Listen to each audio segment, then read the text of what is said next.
Good morning, everyone. Victory Loves Company is back. I am James Lynch. He is Jim West. No guest today. We got a lot to talk about, though. First, Jim, how are you this morning? Good. I'm just enjoying the weather. You know, no more winter nonsense. I don't know what it's like up there in Canada, but I'm a warm weather guy, and I need it warm all the time, or I'm grumpy. Yeah, listen. You say Canada like it's a blanket statement that the weather's the same everywhere in the country. It's not like that at all. They're getting snow in Toronto, Jim, but believe it or not, here in Vancouver, we're actually getting some nice weather. My son actually was at the beach yesterday, believe it or not. So it's a good time out here in British Columbia. Might get a little bit colder later this week, but cold here is like rain. It's not snow or anything. So okay, all right. So you go. I'm just trying to educate you. I can deal with that. I guess. Let's see. I'm having a sip of my Chel Sonnen's Mean Street coffee. Highly recommend it. They don't sponsor the show, but if they want to, I'm fine with that because it's a good brew of coffee. I know Chel's got to step up here. We had him on the show. It's the least he could do. But we got a lot to get into here. By the way, shout out as always to producer Amanda for making this happen every single morning. UFC 261. We haven't talked since the card happened. That was one of the craziest cards I've ever seen in my life. Not only with the finishes, but the injuries, but having the fans back. Just first, your overall impression of the card and where it ranks in all time. To me, it's a top 5 card of all time. Well, I think on paper, it's a top 5 card. I think what made there were some good fights. Don't get me wrong. I don't know if I could say that it's a top 5 card in my opinion, but there were some good fights. And I just think it was because it had been close to a year and a half. Since fans were there. I think just the energy, especially that first fight, those girls just came out guns a-blazing, right? I mean, I think you're going to see a lot of that in the coming year, just because not every place has fans, and now slowly certain states, when the UFC goes, there's going to be fans. I think the fans are just going to be insane. I think the energy is going to be insane. The fights, I don't know how, it's hard for me to say they were great fights, right? Because they were so fast. The Rose fight, so quick. I can't say it was a great fight. It was a great performance by Rose, a great timed kick by Rose, all those things. Valentina dominated really quick. Masvidal obviously making a really rookie mistake. It was a great card. There were some great fights. I don't know if I would say it's a top 5, but that's just me. Well, look at you. You're showing your age here, Jim. A little grumpy this morning. Let's be honest. It was an awesome card. What are you talking about? Okay, first off, Usman finishing Masvidal. Like, I know Usman was a big favorite, and we both picked Usman to win. I don't think there was any surprise there. But to finish Masvidal in the second round, I went back and looked. The last TKO loss for Masvidal was back in 2008, and it was kind of a weird stoppage even then. Like, to think of how many fights Masvidal's had, and for Usman to be the guy to finish him, that's pretty impressive, man. You got to at least acknowledge that. No, that's what I'm saying is when I think of a great card, I'm thinking like the fights were fantastic, like back and forth. These fights weren't back and forth. They were great outcomes. They were great finishes, that kind of thing. But when I think of great card or great fights, I'm thinking, man, these fights are going back and forth. They're super competitive. It was a great card in a different way, right? The energy was great. I'll give you that. The outcomes were, pretty unreal, those types of things. But I don't know. I'm looking at, I guess, 2 different types of great. Okay, so that's the main event. Usman finishes Masvidal. By the way, and I pointed this out on another show I had, Usman saying Masvidal made him nervous, and this was, the tough, like cut the BS here, okay? This fight was a cash grab. That's all it was. There were better opponents for Usman to fight. Like, I have no issue with Masvidal getting the fight in the sense that, he took the fight on short notice. He deserves the opportunity. But this idea that this was a tough challenge for Usman, and now everyone calling him the GOAT after this, and again, this is after I just said it was a great win. It was. To finish Masvidal is very good, but he was a heavy favorite going into the fight. Like, this idea that people want to talk about him being better than GSP at this point, I don't agree with that, because GSP wasn't fighting guys. There's a few opponents in there, but he was supposed to beat Masvidal, and he did. I think people are really. Are you being biased because GSP is? I'm not. No, I'm about. No, but hear me out here for a second. I'll make this argument, and you can argue with me all you want. But to me, George St. Pierre had a very long career as champion. He defended his title a ton of times. Usman's had a couple title defenses, and they're already putting him ahead of GSP. Like, Usman can get there, but my thing is that he beat a guy who's supposed to beat. He was a 4-1 favorite. How many fights was GSP in where he was a heavy favorite? He wasn't, and a lot of them he was. Maybe Dan Hardy, Matt Serra rematch, fair enough. But I remember Condit. I remember even the Nick Diaz fight. I don't think GSP was like expected to win those. Like there was always that element of someone could beat him. Sure. So that's sort of what I'm getting at with the fight. Yeah, And yeah, I agree with you. I mean, one thing I'm tired of hearing this GOAT thing all the time. It's like, same Jesus here. Christ. Yeah, I agree with you there. We're both grumpy men in that sense. I'll Yeah, take it's like that. everyone's the greatest of all time. Jesus Christ. There's a lot. Why can't we just say, look, these guys are fantastic. Some of the best fighters in the world, and will go down as one of the best, right? Like, you can't say someone's the greatest of all time until, like, say the sport is gone, right? Mhm. Then you can say, okay, this guy or this girl was the greatest of all time, right? You're talking about people that are the best in periods of time, right? So first and foremost, I'm annoyed with that. It just bugs me. It's kind of like the same thing when people say I have the best coaches and I have the best gym and I have the best team. Look, just say I have one of the best coaches. I have one of the best teams, right? It's the same kind of concept. But yeah, I don't agree that he's the GOAT. I think he's one of the best welterweights to ever have the belt. But I'm not going to sit here and say that he's the GOAT, right? Like, I don't even want to use that term because it annoys me. But GSP, yeah, I mean, all things considered, I think GSP right now is still considered the best welterweight of all time. Right now, right? There's going to be someone else that's going to come along that could surpass that down the line. There'll be someone that comes down the line that surpasses Khabib, right? It just is what it is. It's a generational thing. Yeah, and I'm more about the longevity of you being champion. It's no different than Khabib as well, because when Khabib talked about him being the GOAT, how many title defenses did Khabib have? Not that many. Same deal. Right, like, he might be the greatest fighter of all time, but at the same time, like, we have to reward fighters for defending their title for years, like John Jones, like Anderson Silva, like George St. Pierre. Like, that cannot go overlooked in my opinion. But we'd be doing a higher podcast than that, and that's honestly a waste of time. So we don't even need to go there. The one person that I could see really, and I don't want to use the word GOAT, and I'm not going to use it, but the one person I can see as really being at the top of the heap, and people are going to be like, oh, whatever, but is a Valentina or an Amanda Nunes, right? Like, I look at them as being, because they're just fighting everyone and anyone that is next, right? They're not picking and choosing based on money and all these different types of things.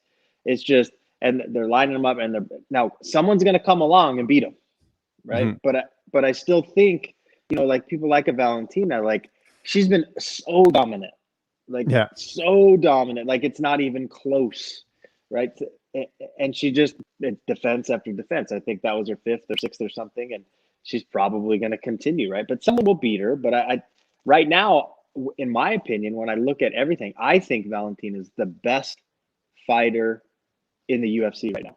I don't care, man or woman, it makes no difference. It's, what are you doing? What are your attributes? And right now, when I look at everything and I look at all the skill sets and just the way she carries herself and all that whole stuff, someone's going to beat her.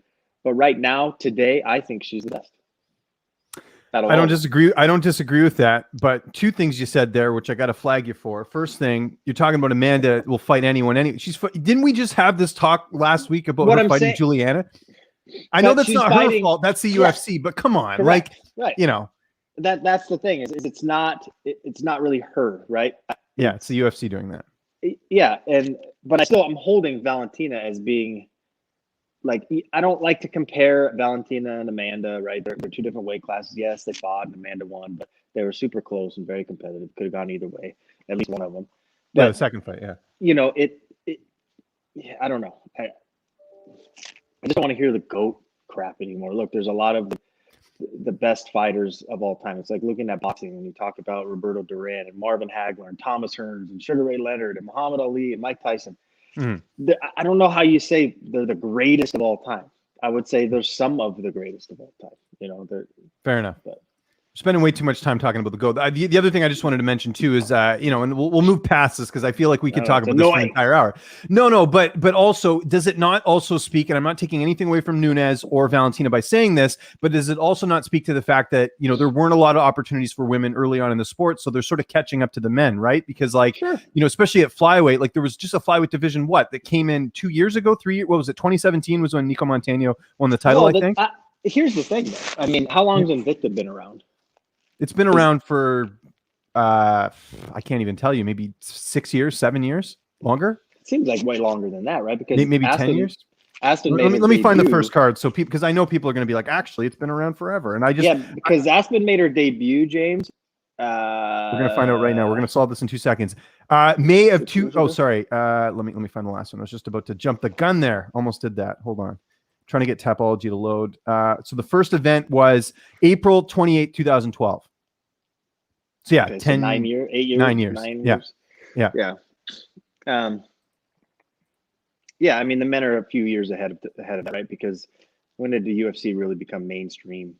What, late 2005 ish, somewhere in there. So yeah, I mean, I see your argument. I'm just looking at it, but the women are catching up. Yes, they are, and we're seeing that, and we're seeing different levels of performances and everything else. Anyways, let's talk about, speaking of women, we got to talk about the Rose Namajunas Weili Zhang fight. Who did you pick? I was trying to remember this going into the fight. Yeah, you did pick Rose, so we both did. Yeah. So I got so much crap for picking Rose. People saying, "Oh, Rose is going to get knocked out. She's scared. All this stuff, mentally weak." Man, did that ever feel good to see her get that head kick knockout? Because so many people, forget about what she said outside the cage and all that. I mean, that's whatever.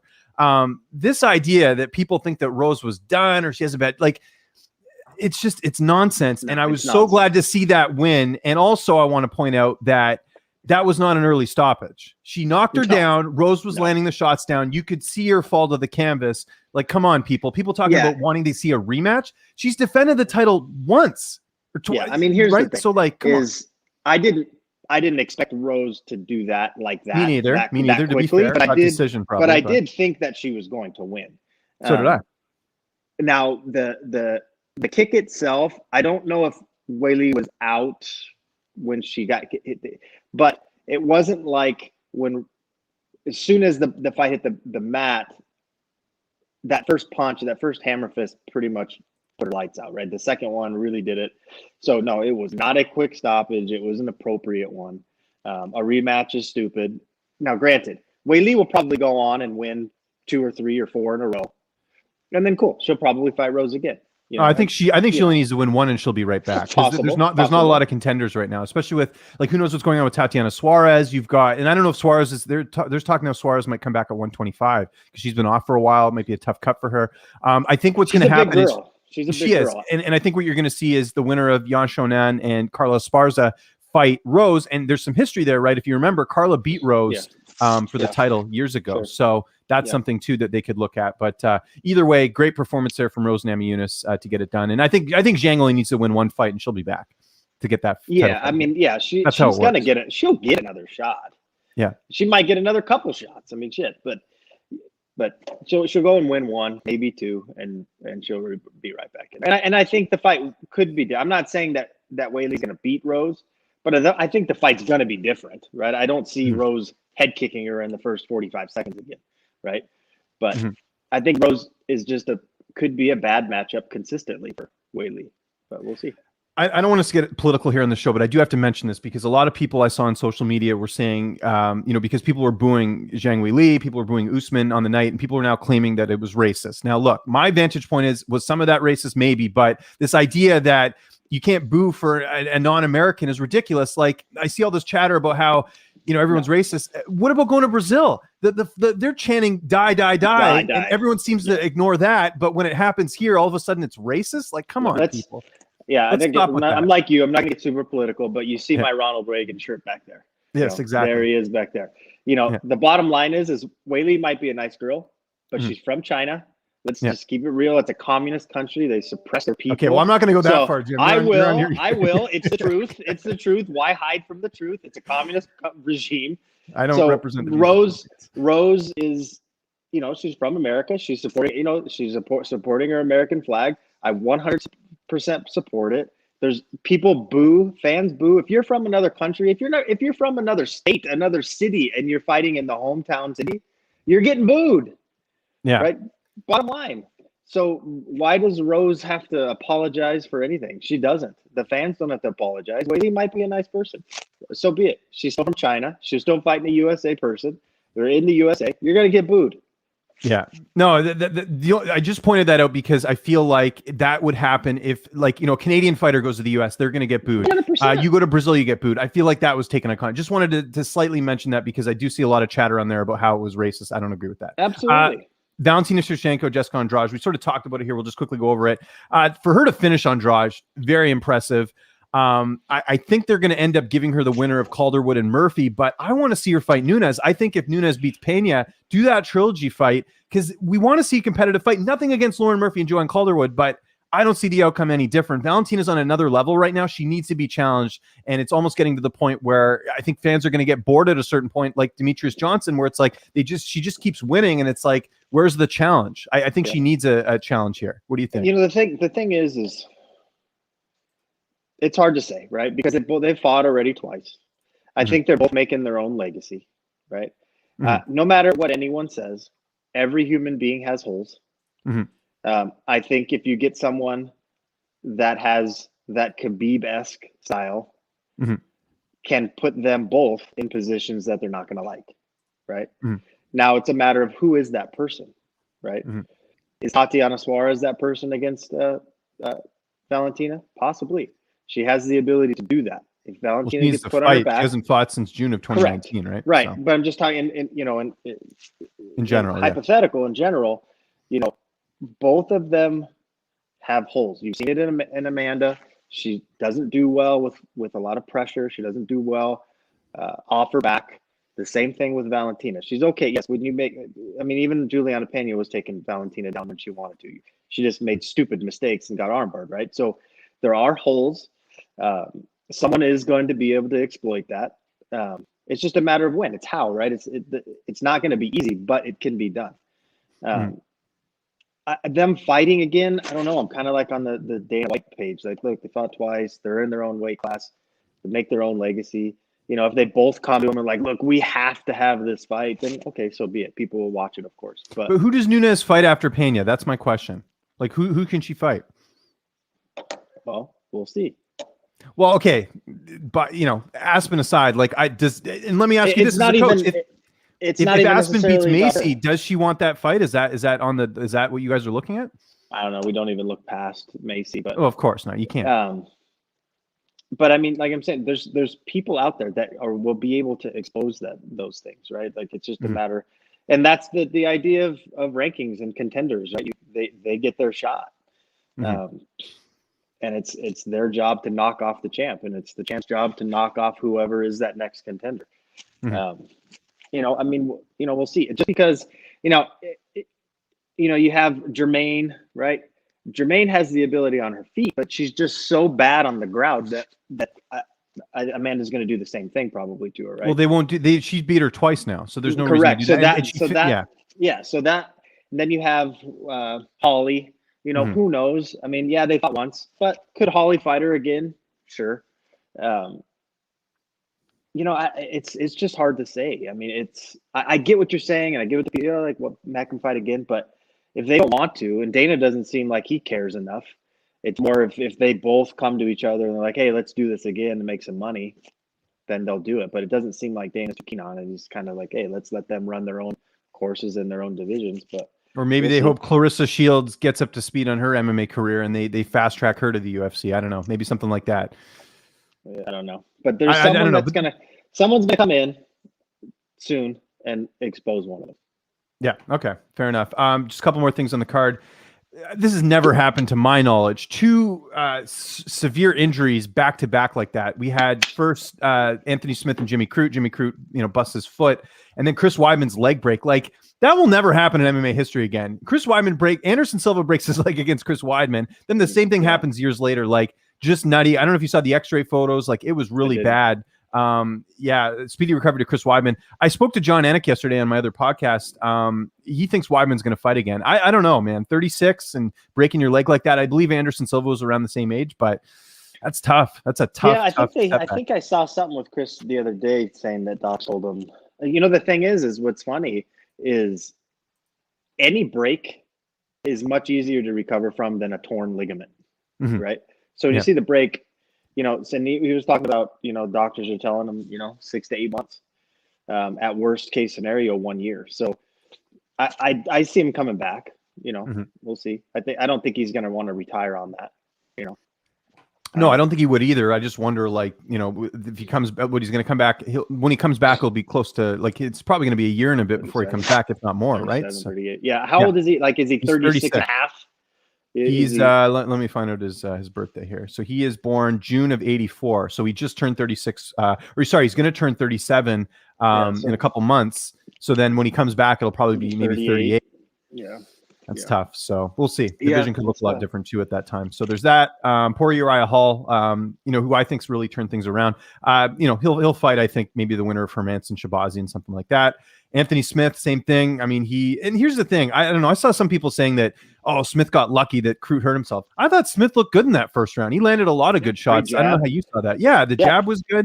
This idea that people want to write out, like, that's one thing that annoys me about the fan base is, like, a guy loses a couple fights and then they're ready to say, oh, he's off to Bellator. But it's like, who's he fighting?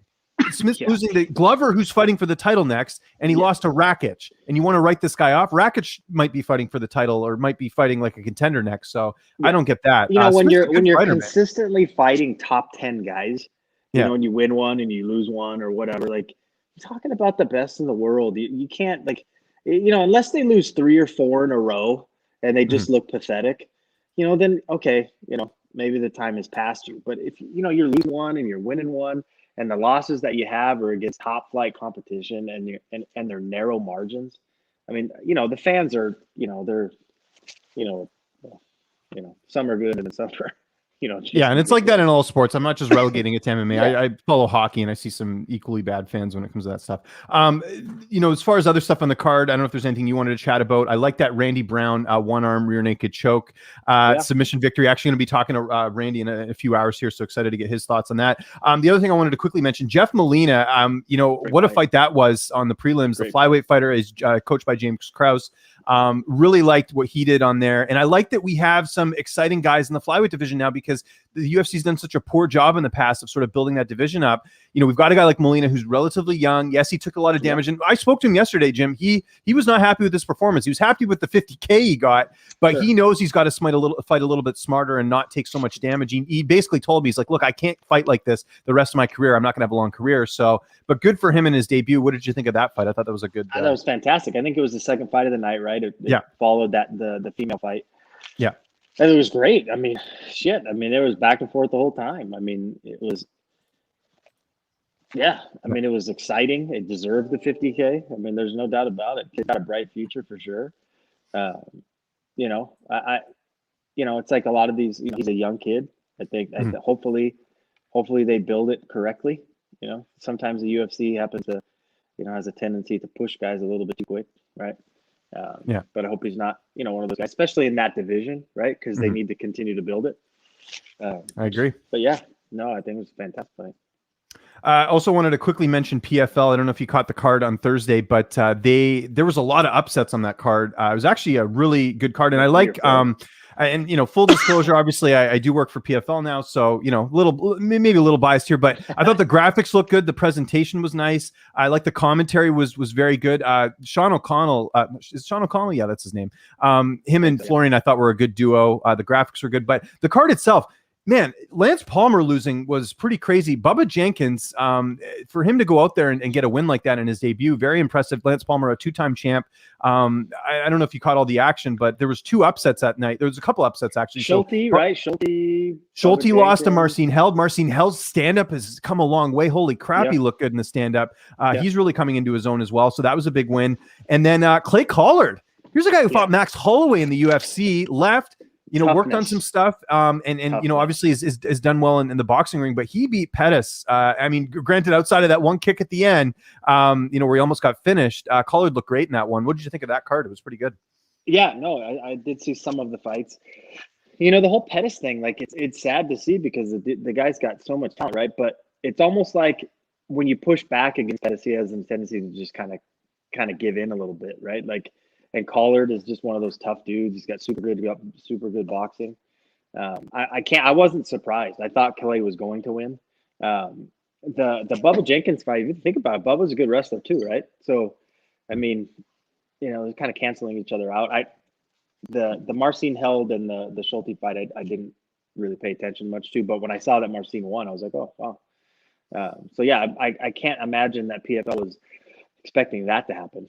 Right. No, but that's the beauty of this. And then here's the thing too, like a guy like Lance Palmer, he can still, because it's a season format, it's not the end of the world. He could go and finish his next fight. It's all about the points, right? Like a Brendan Loughnane, believe it or not, is ahead of Bubba Jenkins and some of the other guys because of the fact that he got 6 points. He ended his fight early. So that's what's kind of cool about the format. It's all merit based. I kind of like that because, we're seeing in the UFC now, especially where, guys are getting shots, maybe they don't deserve, or opportunities, right? So it's becoming a bit political. Like Nick Diaz is coming back now, apparently. Come on.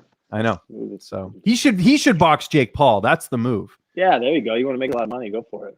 I'd watch that. We do have another PFL card. I wanted to mention it quickly because I don't know if you've ever, because this is a California guy. Curtis Millender's fighting Rory McDonald. Did you know much about Curtis? Because I know he's been on the California scene for a while. Aware of him. Yeah, he fought Max, lost to Max. That's right. Max lost a split decision. I don't know. It was very close, but he's kind of bounced around though. He went from the UFC to Bellator and now to PFL, right? Yeah, so he didn't have very good luck in Bellator. He actually lost both of his, he lost one of his fights to Sabah Hamasi. He's now at Fight Ready training with H.E.A.T, which is interesting. I know he was part of Eric Anders' camp for his last fight, so curious to see how he looks.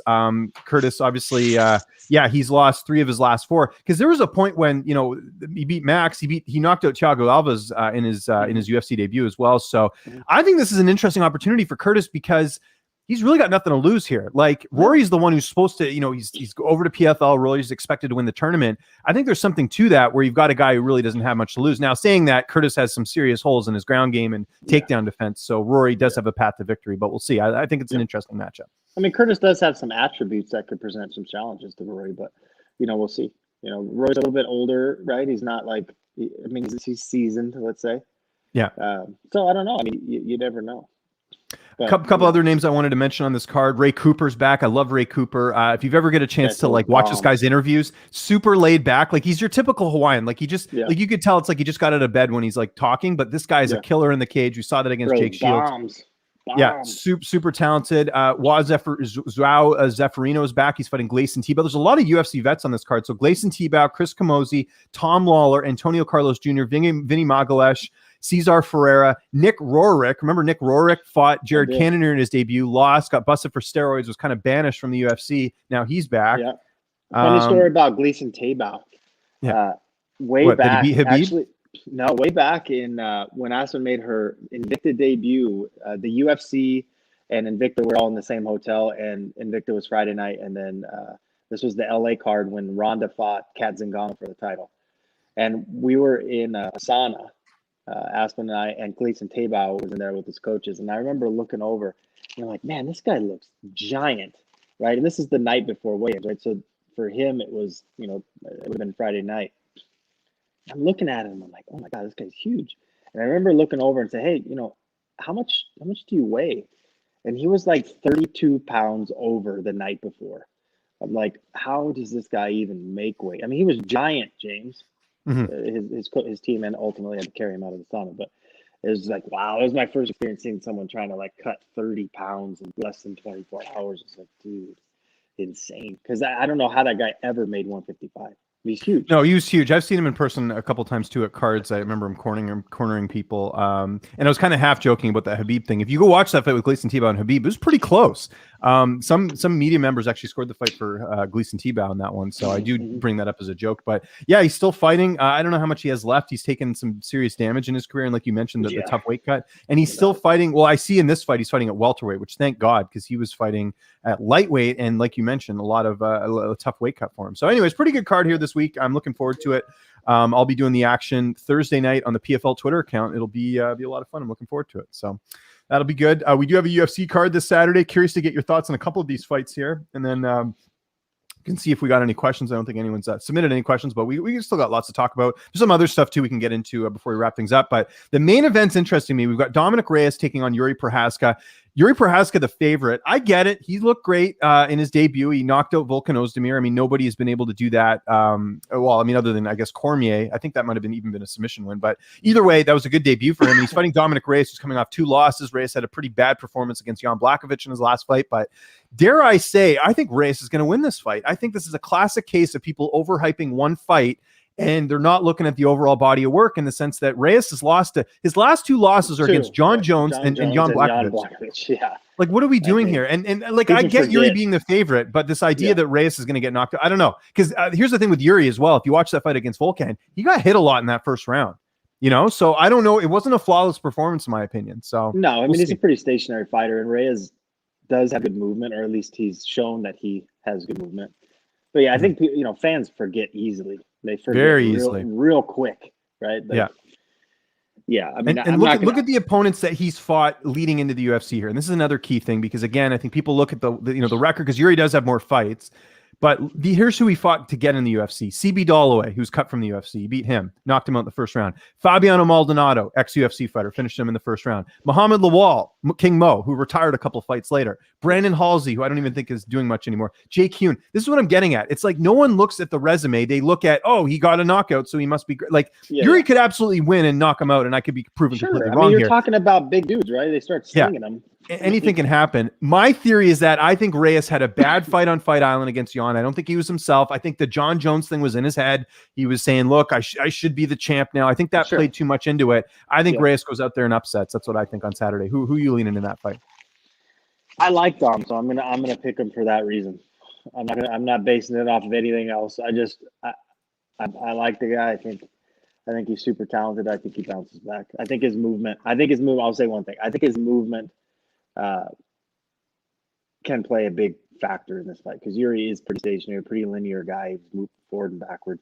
I think if Reyes can kind of use his athleticism, mix in his wrestling every once in a while just to switch things up. I'm with you there. I think he can win. Okay, a couple other fights I wanted to mention. The co-main event is Cub Swanson and Giga Chikadze. Swanson's the underdog. I think Swanson's a live dog here as well because, again, way more experience. Here's the thing with Giga Chikadze. He absolutely could be this, phenom that people are talking about. He trains with Rafael Cordero at King's MMA. But here's the thing, same sort of thing, level of competition. He beat a guy in Jamie Simmons who's 7-2, is making his debut on short notice. I'll give him the win over Omar Morales. That was a good win. Erwin Rivera was a bantamweight that he beat. Exactly. He's a bantamweight. And Jamal Emmers, I thought Jamal beat him. Jamal won. Yeah, so did I. And granted, I know you train with Jamal, but still, I felt the same way. I thought Jamal did enough to win, but that's what I'm saying here. Another case, I think, where people might be overlooking. Cub looked great in his last fight. Daniel Pineda hits like a truck, and for him to go out there and finish him, I thought was outstanding. So that's another case. I am picking Giga in this fight just because, again, I think, at 37, how much does Cub have left? But I think if you're looking to bet this fight, I think the value for sure is on Cub Swanson being a pretty decent underdog in this one. I'd agree with that. One more I wanted to ask you about Merab Dvalishvili, Cody Stamann. I like that fight. Interesting with that is that Merab's in Vegas, right? Training, because obviously Longos is kind of shut down a lot because of the COVID stuff. So he's out there training. Cody also trains in Vegas. So Merab was training at Extreme Couture. Obviously, there's a conflict of interest there. So now Merab's at Syndicate because he can't train at Extreme because Cody's there. So we'll see if that sort of plays a role in the fight as well. But Merab's the favorite. I think he's probably going to win. Yeah, I mean, you got two guys built very similarly. They both like to wrestle. I think Cody has better MMA striking than Merab. I think Merab's going to do one thing, but Cody's really good at what Merab does. Right? I think Cody's overall game is much better. I think it'll come down to a gas tank issue because I think the fight is going to be in close. I think it's going to be a scramble fest. So I think it's going to come down to who's more conditioned for that type of fight. Because let's be honest, Merab's not going to change. The zebra can't change their stripes that quick. But I think it'll come down to something like that, where it's just, very grimy, very scrambly, up down type of game. So I think can Cody's conditioning hold up for that style of Merab? Because Merab's going to do that. That's what he's going to do. It's an interesting fight for sure. Yeah, no, I agree with that. Just looking at some other headlines, and then we'll wrap things up in a little bit here. This is so dumb. Like, and I want to get your thoughts on this. So, the reason the front page of MMA Junkie right now, and I love Junkie. I'm not slamming them at all. They have to do what's gonna, be the most news topic. But the topic is Weidman clarifies he never celebrated breaking Silva's leg. You know what happened, Jim? Some idiot fans. Of course, this is always the case with the worst fans in this sport. We're going on about how. Oh, Weidman celebrated Anderson Silva when his leg broke, which I know never happened. I think 99% of people know that didn't happen, but there's a couple of these trolls. So now that's made into a story, and now it's front page on Junkie. Do you get where I'm going with this? This is so stupid. Like, this shouldn't even be a story. No, You know, I know, and I'm not blaming Junkie. I'm just saying that it's a story because of a couple of stupid fans, and it caught traction. Yeah, and yeah, I wish media like MMA Junkie wouldn't post something like that. But Me neither. I'm with you there because I think it's perpetuating the nonsense, right? Like, but yeah, Chris Weidman was celebrating the fact that he just won. Yeah, that he celebrating beat the GOAT, fact like that the guy broke his leg. Yeah, and there's that photo. I distinctly remember him after the fight going and like seeing Silva, and like, how do you like? Anyways, that stuff drives me nuts. So there's that. Khamzat Chimaev now apparently in talks to fight Nick Diaz. I don't mind that fight because it has no effect on the division, and that's the type of fight that you should have had to begin with, not fighting Leon Edwards. Yeah, 100%. And I think Nick Diaz gets mauled. Right? Oh, of course, Let's just keep it real. Like neither of them. They're both. They've never learned takedown defense. Like, no, ever. they're both super tough. They're super tough, and they got good cardio. But those are the two guys that literally have never evolved in the sport. But they got a good mouthpiece, so people will watch them, right? But yeah, I think Khamzat just destroys them if they end up fighting. The other but bit I think of it's news, a good fight. It makes sense. People will watch that for sure. Oh, and I'll watch it too. I'm very curious, and it's it'll be interesting because Nick Diaz has a huge fan base even after all these years being off. Khamzat Chimaev has a big fan base. I just interviewed Neil Magny last week, Jim. Yeah. I looked at his Instagram. I always do this whenever I interview a fighter. I go look at their Instagram. Hey, is there anything interesting they're doing that I can bring up in the interview? It's filled with these Chimaev idiot fans harassing the guy because he doesn't want to fight Chimaev because Chimaev wants to fight in July. Neil wants to fight now. So they're giving him shit for that. It's crazy. Yeah, it's so stupid. Yeah, so that's kind of what he's dealing with. He's fighting Jeff Neal, by the way. People saying that Neil Magny's scared to fight Chimaev. Meanwhile, he's fighting Jeff Neal, who's cannot, he's not. That's a crazy. That's an interesting fight. Yeah, I think Neal's going to look better in that fight. I think a lot of people don't know the two things that I think affected Jeff Neal against Wonderboy. Number one, he came off that really bad health scare where maybe he came back a little too soon. Two, a lot of people don't know Saif Saud couldn't corner him. He had COVID. So imagine not having your coach in your corner and you're having some other people and you've prepped this whole camp and you don't have your general in your corner in the biggest fight of your career. You're fighting Wonderboy. No wonder he lost. And I'm not taking anything away from Wonderboy. I can tell you right now. I know Aspen won't fight if I can't be there. She wouldn't do it. Anthony wouldn't do it. Like, so I wouldn't have blamed Jeff if he would have, I mean, the UFC would have hated him for it, but hey man, like, when you've had someone in your corner for that long and you have that relationship, that it is a big deal, right? Like, it's not like you just take it lightly. A lot of these guys take their corner so lightly, and I can see how that could have affected Jeff. Not that he's a mentally weak person, but when you have that cadence with someone and that relationship with someone for so long and you're fighting at the highest level, those things matter. The other bit of news that came out yesterday, John Jones leaving First Round Management.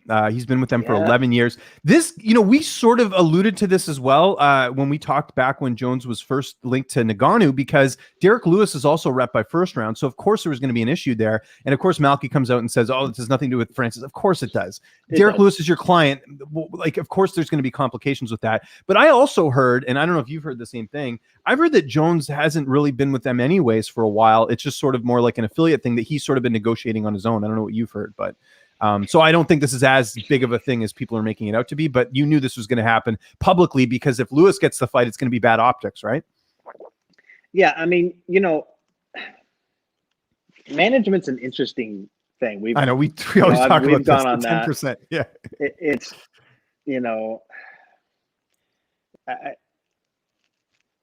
so I can see why John, may have been doing his own thing. But for Malky to come out, usually when you come out like that, that's you just trying to get ahead of something, right? Yeah. And get ahead. Yeah, you're right. He might as well have just not said anything, right? And just let it be, because John probably wouldn't have said anything. He probably wouldn't go, I'm left First Round Management. I don't think he gives a shit, right? Like, so I think Malky could have done himself a lot better service if he would have just shut up and not say anything, because something happened. Something happened. What it is, we may never know, but something happened. Well, and nothing against first round. I think they do a great job with their clients. I think someone of John Jones's magnitude should be with like a huge, like a CAA, like a legit. You know what I mean? Like not the first round isn't legit, but one of these companies that works with like one of the biggest agencies. Like, you know, Francis Ngannou is rep by CAA. They work with like movie stars. They work with like all types of people. They're called Creative Arts Agency because they work with like high end celebrities and clients. Someone of Jones's magnitude should be with them anyways. I'm not saying he will go with them, but like you get what I'm saying. Like he should be with someone that's like a huge powerhouse because Jones is one of the biggest stars in the UFC. Now, granted, though, yeah, I don't know if it'll make any difference monetarily, right? Mm-hmm. And here's why I say that is no matter how you look at it, John Jones pay-per-view has never sold, I think, over 700,000 buys or something. Correct. Like that. So he doesn't have, as good as he is, people don't really care all that much to see him like they do when Khabib was fighting, when Conor fights, so there's that argument, right? Like I'm not saying that he doesn't deserve, but he was making probably $4, $5, $6 million every time he fight. But by the time it was all said and done, he's not a 20 million guy. He's not a 10 million guy. He's not a 12 million guy. He's just not, based on the metrics and the stats that we all know. So yes, he is very good. He's going to go down as one of the greatest of all time, but he still doesn't bring the same vibe that someone like a Khabib or a Conor or others do. It's just but then I'll throw it back to you. How many pay-per-view buys did Deontay Wilder and Tyson Fury get in boxing? And I know it's a different model, but how many buys did they get? Do you know? I don't know. 800,000, the same as John Jones. That's where he has leverage here. He can say, look, these boxers, they drew the same amount I did.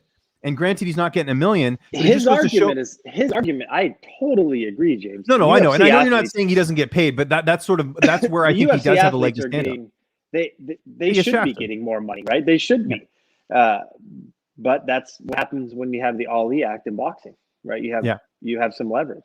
The athletes in the UFC have zero, right? And until something like that happens, the UFC's like, whatever, right? And athletes perpetuate the problem too, right? It's like, if they decided not to fight, like if all the top guys decided all of a sudden, well, fuck it, we're not fighting, it might change the complexity. It might change the dynamic of what the UFC is doing. Because right now, the UFC knows, look, everyone wants to fight for us. I'll just go and get someone else. And the fans don't really care because they know it's the UFC, right? So they have some juice, right? But there's, should John get more? A lot of the athletes should get more.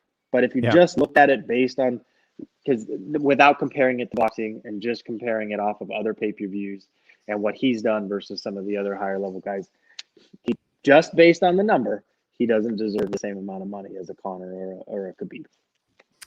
We do have one question in the chat. We'll answer that before we get out of here. If we do get another one, maybe we can get that as well from Max Holloway. Max El Kakui Holloway says, Chael made the argument that Usman versus Colby is bigger than Francis versus Jones. Thoughts? He's wrong. There's no way Colby and Usman would be bigger. Usman. I don't think so. That's a big fight, but that's not bigger than Jones and Francis. No way. I don't think so. No, I don't think so. No. The reason for that being that first off, they're the heavyweight division in general is just getting more. It always does in boxing and you name it. I mean, the heavyweights always draw. Francis just won this title. It's a huge deal. John Jones is still a big star. John Jones is a bigger star than Colby and Usman right now. Yeah, I think now here's the thing. Now you put Francis and Jones and Colby and Usman on the same card. Mm-hmm. Now you're talking about you might hit that 1.5 threshold of pay-per-view buys, right? Yeah. So, but no, that singularly, no, it's not bigger. And we might as well end on this. Who do you think Usman should fight next? Because Dana's saying Colby, Usman's team saying, oh, you got to show me more. And then you got the two pivotal fights coming up. You got Wonderboy and Gilbert Burns. You got Nate Diaz and Leon Edwards. What do you think happens next? Or what should happen next? Here's the thing. Colby is the biggest fight out of all of those fights you mentioned. Yeah. The fight that they had was very competitive. It could have gone either way if that fight would have went to the decision. Like Usman might have eked it out. So it wasn't like, that fight was competitive. Mm-hmm. Colby is a bigger draw than all those other 5 guys or 4 guys that you mentioned. So I totally get why Dana's saying that. I mean, Wonderboy, Leon Edwards, Nate Diaz doesn't deserve anything. And then I agree with you, by the way. That's me. Who was the other one? I don't even know. But no, I think the fight It does make sense. Yeah. I think it does. And I spoke to Colby. The last I heard that he told me on Sunday, we did the interview on Sunday, he said that he was talking to Dana and Hunter Campbell on Monday. Hopefully they can put it together. A lot of fans have very bad memories because a lot of people get blinded with Colby the person, not Colby the fighter. Colby the person, say what you want. Again, we're not getting political here on the show. Yeah. But Colby, that was an even fight going into the 5th round. I don't care what anyone says. I was there. Absolutely. I was cage side. You can't tell me otherwise. The people who said that Usman dominated him the whole fight are not watching. They're the same people who said that Rafael dos Anjos beat Covington in an interim fight. That didn't happen. No. So out of all the opponents that Usman's fought recently, Colby gave him the toughest test. He should 100%. get a rematch. Yes, he beat Woodley, who's a free agent now and not what he used to be, but that doesn't matter. The fact is that it was a close fight. That's what the fans want. They want a competitive fight, and Colby's a big name. It's not like Usman would be fighting, say, a fighter that isn't as interesting. And let's say it was Gilbert Burns who had the close fight. Yeah, he's the biggest name in the welterweight division for Usman to fight. Yeah, and he's the toughest matchup for Usman to fight right now. I agree. That fight, like you said, could have gone either way if it would have went to the scorecards. Yeah. So it didn't, but if it did, it was going to be a narrow margin one way or the other. So I think for every reason, marketability, competitiveness, them not liking each other, it makes for the biggest fight for Usman. I agree. This is a good show today, Jim. We got a little feisty on this one. That's always the goal here. We're going to wrap things up a little bit early today. Next week we should have a guest on the program here. We're going to work that out. Anything you got coming up this week, Jim? Anything exciting? Any fights? What's in your world this week? Nope. Everything kind of starts up in May. Kind of took the month of April kind of away from fighting.